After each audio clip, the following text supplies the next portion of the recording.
ചർച്ചകളുടെ സാധ്യതകൾ എത്രമാത്രം ഉണ്ട് എന്ന് നമുക്ക് കൃത്യമായൊന്നും പറയാൻ പറ്റാത്തൊരു സാഹചര്യമാണ് ഉള്ളത്.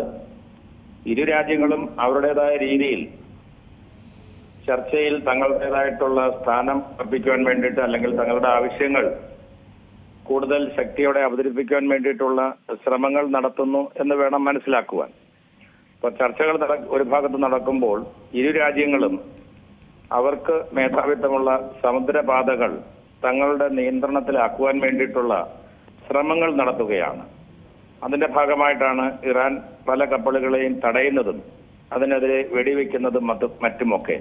അതുപോലെ തന്നെ അമേരിക്ക ഇറാനിലേക്ക് വരുന്നതും പോകുന്നതുമായ കപ്പലുകളിൽ നിയന്ത്രണം ഏർപ്പെടുത്തുവാൻ ശ്രമിക്കുന്നു.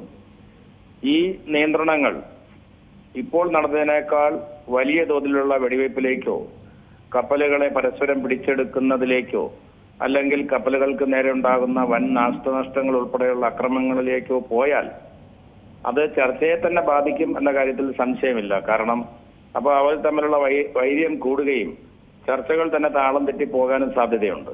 എന്നിരുന്നാലും ട്രംപിന്റെ ഭാഗത്തു നിന്നുള്ള പ്രസ്താവനകൾ നമ്മൾ വായിച്ചാൽ ചർച്ചയ്ക്കാണ് കൂടുതൽ താല്പര്യം അല്ലെങ്കിൽ ചർച്ച ആവശ്യമാണ് എന്നുള്ളൊരു ധ്വനി അതിലുണ്ട്.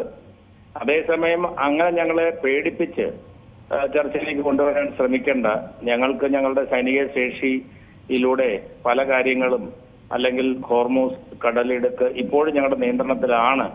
അതുപോലെ അതിലൂടെ കടന്നു പോകുന്ന കപ്പലുകളെ ആക്രമിക്കുവാനും തടയുവാനും അവർക്ക് ഇറാന് ചുങ്കം കൊടുത്തുകൊണ്ട് മാത്രമേ അല്ല ഇറാന്റെ അനുവാദത്തോടുകൂടി മാത്രമേ അവിടെ പോകുവാൻ സാധിക്കുകയുള്ളൂ.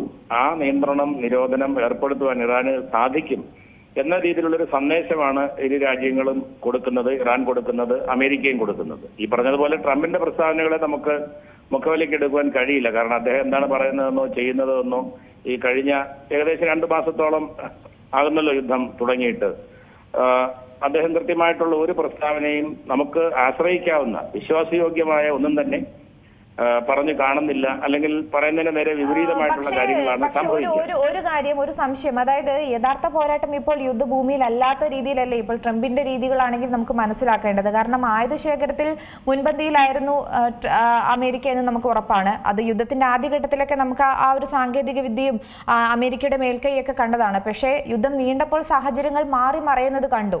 അപ്പോൾ ഇതൊക്കെ ഒന്ന് സ്വരൂപിച്ചു കൂട്ടാനുള്ള ഒരു കണക്കുകൂട്ടൽ, അതിനുവേണ്ടിയാണോ ട്രംപ് ഈ ഒരു കുറച്ച് സമയം നീട്ടി പോകുന്നത്? അങ്ങനെയാണെന്ന് വേണമെങ്കിൽ നമുക്ക് അനുമാനിക്കാം.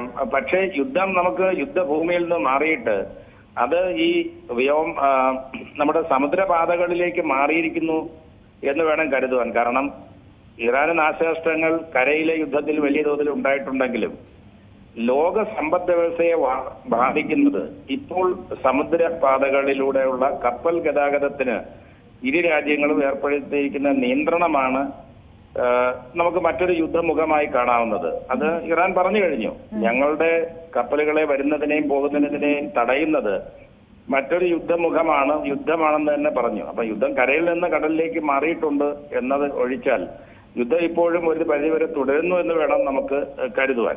ഇറാൻ വിട്ടുവീഴ്ചയ്ക്ക് തയ്യാറല്ല, അല്ലെങ്കിൽ തങ്ങളെ വഞ്ചിച്ച രാജ്യമാണ് അമേരിക്ക ചർച്ചയുടെ പേരും പറഞ്ഞ്. അതുകൊണ്ട് അമേരിക്ക വിശ്വസിക്കുവാൻ കഴിയില്ല എന്നൊരു നിലപാടെടുക്കുമ്പോൾ ഈ നിലപാടുകൾ ലോക സമ്പദ് വ്യവസ്ഥയ്ക്ക് ഉണ്ടാക്കുന്ന ആഘാതത്തിൽ നിന്നാണ് ഇറാനെയും അല്ലെങ്കിൽ അമേരിക്കയും ഒരു പരിധി വരെ ചർച്ചയിലേക്ക് കൊണ്ടുവരുവാൻ സാധിക്കുക. പക്ഷേ ഇരു കൂട്ടരും ഈ പറഞ്ഞതുപോലെ ചിലപ്പോൾ അവരുടെ യുദ്ധ സാമഗ്രികളും തയ്യാറെടുപ്പുകളും ഒന്നും കൂടെ ശക്തമാക്കുന്നതിന് വേണ്ടിയിട്ടുള്ള ഒരു സമയമായിരിക്കാം. അല്ലെങ്കിൽ ഇരു കൂട്ടരും ഒരു ചർച്ചയ്ക്ക് വരുമ്പോൾ എന്തൊക്കെ കാര്യങ്ങളായിരിക്കും തീരുമാനമെടുക്കുക എന്നതിനെ കുറിച്ച് ഒരു കൃത്യമായ ധാരണയിൽ എത്താത്തത് കൊണ്ട് ഏകദേശം ഒരു ധാരണയിൽ എത്തിയിട്ടാണല്ലോ സാധാരണ ചർച്ചകളിലേക്ക് വരുന്നത്. എനിക്ക് തോന്നുന്നത് അതിന് മധ്യസ്ഥ വഹിക്കുന്ന പാകിസ്ഥാനും മറ്റുമൊക്കെ ശ്രമിക്കുന്നു. 2 രീതിയിൽ നമുക്കിതിനെ വായിക്കാം. ഒന്നുകിൽ അത് സമാധാനപരമായ ചർച്ചയിലേക്ക് വരുമ്പോൾ എന്തൊക്കെ വ്യവസ്ഥകളുടെ അടിസ്ഥാനത്തിലാണ് യുദ്ധം നിർത്തേണ്ടത്, അല്ലെങ്കിൽ എന്തൊക്കെയാണ് പരസ്പരം അങ്ങോട്ടും ഇങ്ങോട്ടും വയ്ക്കുന്ന വ്യവസ്ഥകൾ എന്നതിനെ കുറിച്ച് ഒരു അടിസ്ഥാന ധാരണ ആവാതെ വന്നാൽ ഒന്നും നടക്കില്ലല്ലോ. ചിലപ്പോൾ അതിന് വേണ്ടിയിട്ടുള്ള സമയമാകാം. അതേപോലെ തന്നെ യുദ്ധ സാമഗ്രികളും യുദ്ധ തയ്യാറെടുപ്പുകൾക്കും വേണ്ടുന്ന സമയമായിരിക്കും. ഇത് രണ്ടും ഒരേ സമയം നടക്കുന്നു അല്ലെങ്കിൽ നടക്കാൻ സാധ്യതയുണ്ട് എന്ന് വേണം നമുക്ക് അനുമാനിക്കുവാൻ. കാരണം ഇപ്പോഴും ഇവർ തമ്മിലുള്ള ബന്ധം സംഘർഷപൂരിതമാണ്. അവർ പരസ്പരം കപ്പലുകളെ കടത്തിവിടുന്നില്ല. എന്ന് പറയും.